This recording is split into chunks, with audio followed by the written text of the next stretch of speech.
We're continuing through the lectionary, and the New Testament passage is the parable of the rich man and Lazarus from Luke's Gospel. Difficult parable, but we've been getting several difficult parables in the lectionary these weeks, and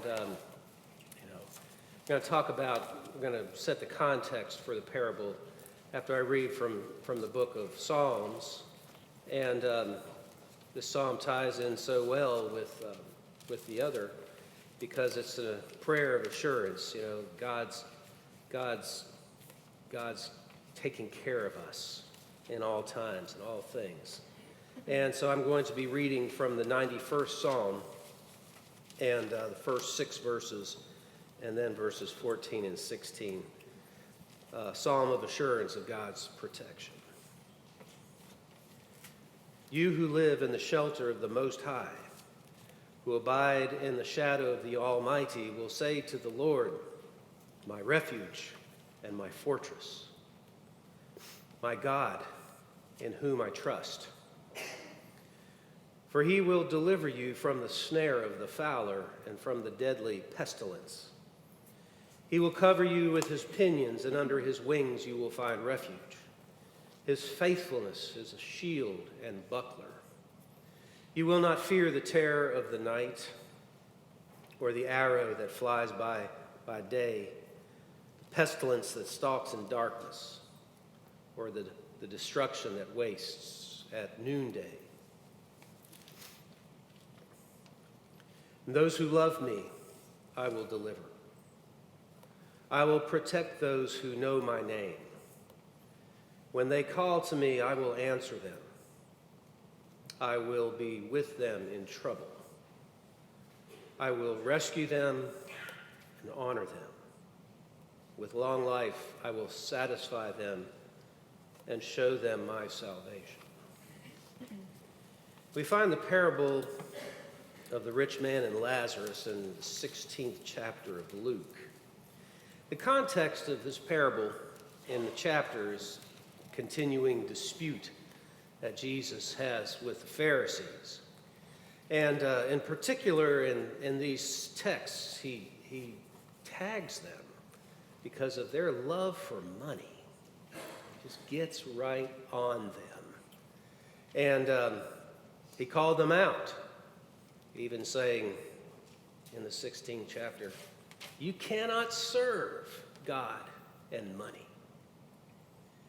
And he went on to tell the Pharisees, you are those who justify yourselves before men, but God knows your hearts.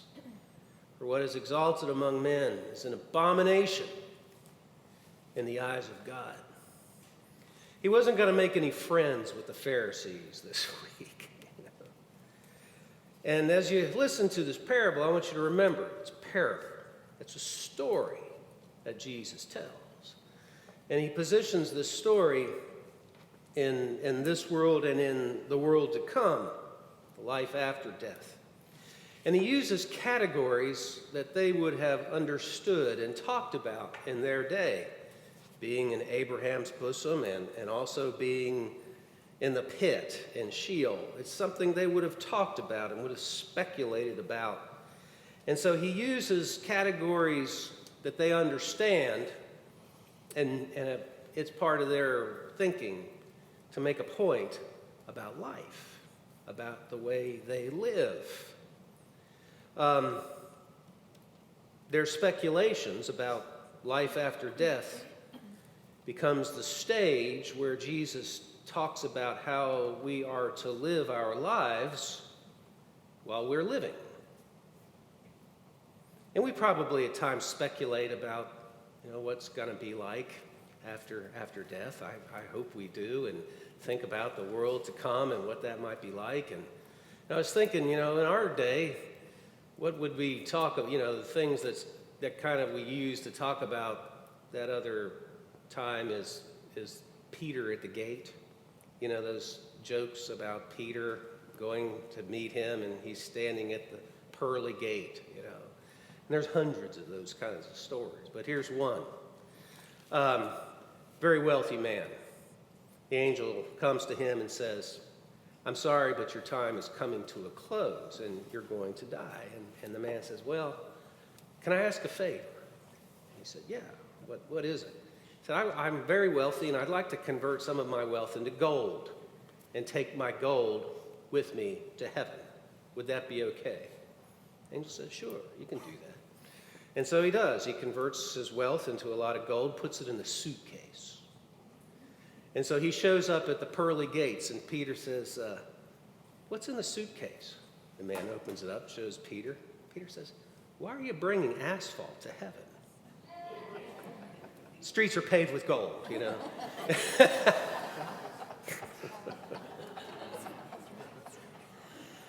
So anyway, the parable finds us, and he talks about life after life, like I said, to make a point about how we are to live in this world. So we have the parable of the rich man and Lazarus. Jesus is speaking. There was a rich man who was dressed in purple and fine linen and who feasted sumptuously every day. And at his gate lay a poor man named Lazarus, covered with sores, who longed to satisfy his hunger with what fell from the rich man's table. Even the dogs would come and lick his sores. Well, the poor man died, was carried away by the angels to be with Abraham, and the rich man also died and was buried in Hades, where he was being tormented. He looked up and saw Abraham far away with Lazarus by his side. He called out, Father Abraham, have mercy on me and send Lazarus to dip the tip of his finger in water and cool my tongue, for I'm in agony in these flames. But Abraham said, Child, remember that during your lifetime you received your good things, Lazarus in like manner evil things, but now he is comforted here. You are in agony. Besides all this, between you and us, a great chasm has been fixed, so that those who might want to pass from here to you cannot do so, and no one can cross from there to us. He said, Then, Father, I beg you to send him to my father's house, for I have 5 brothers, that he may warn them, so that they will not also come into this place of torment. And Abraham replied, They have Moses and the prophets. They should listen to them, he said. No, Father Abraham, but if someone goes to them from the dead, they will repent. And Abraham said to him, If they do not listen to Moses and the prophets, neither will they be convinced, even if someone rises from the dead. And this is the word of the Lord. Thanks be to God. Jesus talks about a chasm in his parable. And there's all sorts of chasms that are present around Jesus that day. There's a chasm between Jesus and the Pharisees. And it's a chasm that's growing because the Pharisees hate Jesus. And they want to get rid of him. And the Pharisees, they don't see any bridge between what they're saying and what Jesus is saying. So there's a growing chasm of hatred on the side of the Pharisees. But there's also a chasm within the Pharisees. And Jesus is taking pains very pointedly in dealing with the religious leadership about this chasm. And it's really a chasm that's in their heart because there's a growing separation between God and themselves. And you see it in their relationship to Jesus, where Jesus is God in the flesh. And this chasm that's growing between the Pharisees and Jesus is indicative of a rupture within their own heart. And Jesus, more than anything, wants to bring them grace, to close the gap. He speaks also in this parable, I think, to another thing that's happening in their world. that in Jesus' times there was a belief that if you were wealthy and prosperous, like the man in the parable, that you had received the favor of God. That because you were blessed by God, you received all this. And conversely, if you were poor, like the man in the parable, you had probably done something wrong, some sins that you have committed. Therefore, God has not blessed you. And your poverty and your pain and suffering is a sign of God's judgment. That was part of Jesus' day, and someone shared with me that last Sunday in the Wired class, the Sunday school class, that they were talking about this very thing, And there's been something, in my lifetime, I've heard about it through preachers called the prosperity gospel, right? That, if you give $1,000 to this ministry, then, God will tack on a couple zeros and send it back to you. I thought, well, that might be a good stewardship sermon, right? But they had a lesson, and they were talking about a man named Benny Hinn, who for years has been promoting this version of Christianity. But evidently, Benny Hinn has had a change of mind and has moved away from this. And his nephew remarked about this change, what Benny had said. He said, "I don't want to get to heaven and be rebuked. I think it's time we say it like it is. The gospel is not for sale. The blessings of God are not for sale. Miracles are not for sale. Prosperity is not for sale." So there's, this idea of God blessing the wealthy and, cursing the poor. It's not just for Jesus' day. It goes on and on. And since he's preaching to religious leaders, I have to look to myself first in dealing with this parable. And, one of the things that I've said through the years is that it's dangerous for a preacher to get on television. It's not a good thing for many preachers, and thankfully I have been able to avoid that because I think, things happen to you. Things happen to you, and just the pressure and the temptations that come with all that. And I think it's another one of my, I think this is original to me, I think. But I've said through the years, never trust a preacher who wears a Rolex watch. Now, if you want to put one, oh, golly.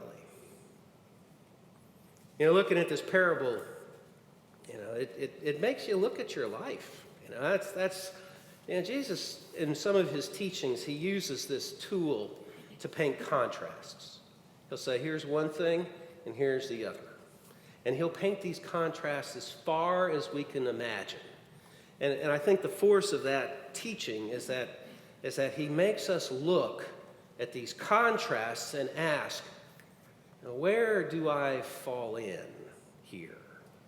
How am I measuring between these contrasts? So thinking about my life in the context of this parable, I think about my life, how I use the gifts that God has given me. It makes me think figuratively about the front gate of my life. And it doesn't take me long to realize that it's probably more like this rich man in many ways. He takes the extremes. He says, where do you fall? Where do you fall? And now many of you men, you'll remember the old skin bracer commercials, right? There's a point here, okay? You remember chin tighteners and skin thing? You put it on and it's like a cold slap in the face. So you remember that? And my favorite one was Joe Frazier. You remember Joe Frazier doing the skin bracer commercial? You know, and I had to look it up. I looked it up on YouTube to find it and remember it, you know. And you know, Joe Frazier, he was famous for a left hook, you know. And he's there bobbing in front of the mirror looking at himself, you know, and then he slaps and then he knocks himself out, you know. And his hand reaches up and says, "Thanks, I needed that." And that's what this parable, I think, makes us do. You know, it's a cold slap in the face that makes us say, "Thanks, thanks, I needed that."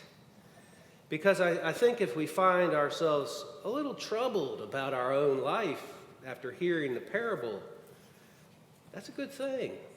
That's a good thing. Because it means that our hearts have not hardened. Now, Jesus in his teaching always presents a perfect ethic. Perfect. He lays out his teaching and how we are to live, and it's perfect.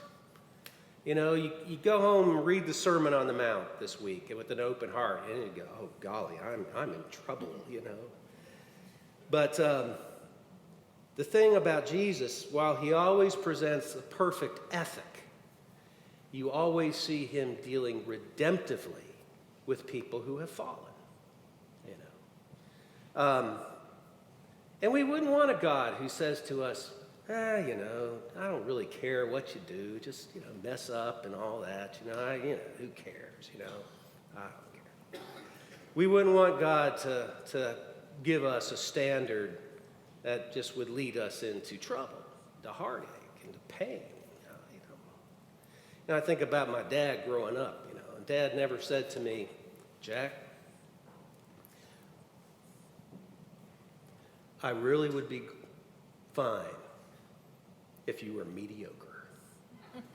Never got that from my dad, you know. So, "Jack, just do your best, you know, work, do your best, do the best you can." Of course, you know, in elementary school, one of the comments would be, "Could do better," you know, and I have to show that to Dad. "Do your best," you know. He never said, "I'll be happy if you're just so-so," you know.